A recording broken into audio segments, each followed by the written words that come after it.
Yeah, what if that didn't happen?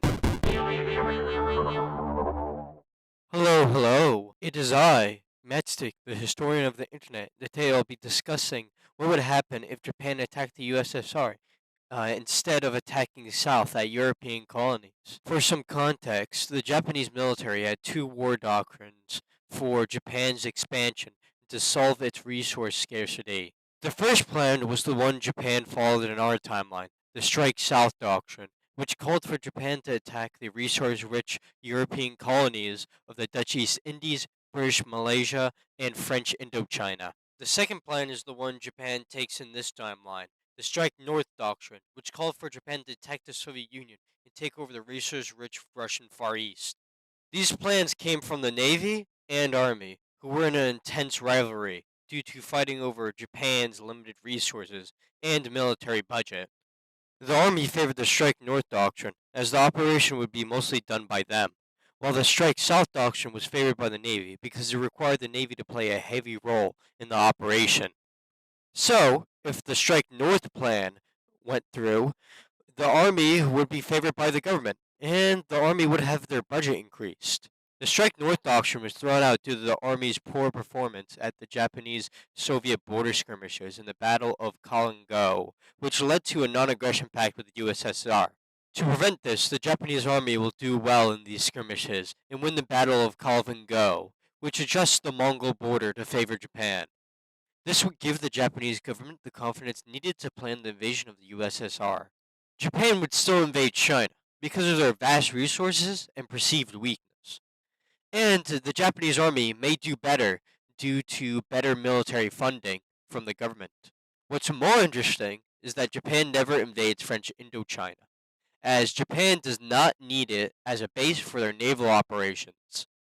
This is important as when Japan occupied French Indochina, the USA sanctioned Japan due to this act of aggression against a US ally.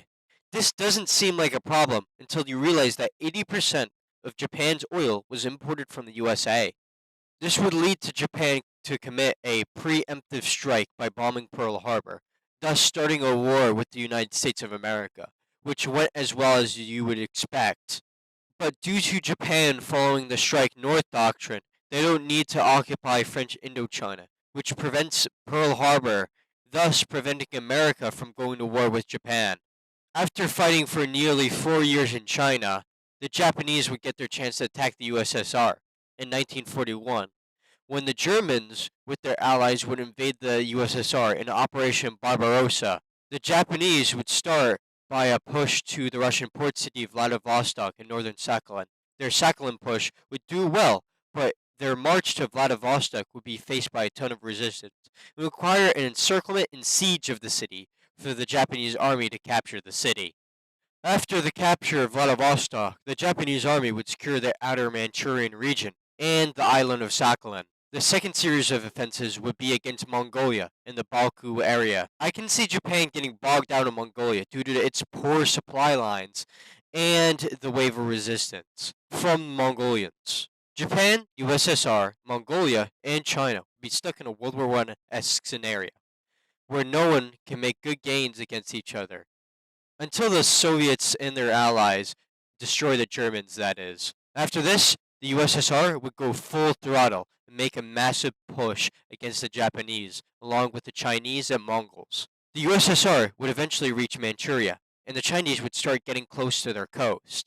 And the Chinese communists would start a massive revolts in Japanese occupied territory. When the Chinese mostly kick out the Japanese and the Soviets start moving into Korea, a question pops up, which is, are Britain and America going to let the Soviets march through Japan? And my answer is kind of. Britain can't really do anything, and America doesn't want to go through the process of justifying a war against a former ally, and to go through another long war after being involved in World War II. But I can see the USA stopping the Soviets from seizing the Japanese home islands, but allowing them to have Korea. In the post war world, the USSR is in a stronger start with a unified Korea, and because of that, I could see the USA granting more attention and funding to the nationalists in the Chinese Civil War. Now, if the nationalists could win the Civil War, it depends on if they used their American aid effectively, and if they came out of World War II more competent and stronger than before, or more broken and disheveled than before. Now, if the nationalists win, then I could see China being forced in the U.S. sphere. It would push the balance of power towards the USA in the Cold War. Now, China wouldn't be fully unified, as Manchuria would be kept by the USSR to have a connection with Korea, and they may establish a Manchurian satellite state. Other changes would be the death of North Vietnam and an alternate post Soviet collapse with the reunification of China through peace or war. Korea could end up like Vietnam in our timeline, in liberalizing to fit in with the world. Or they could end up like Cuba, keeping with their communist ways and being isolated for it. This could be a more peaceful timeline, as long as China and the USA get along. But I'm sure Russia is going to put a wrench into that whole world peace thing. But if the communists win the Chinese Civil War, expect Japan to be unoccupied quickly and to be allowed to remilitarize.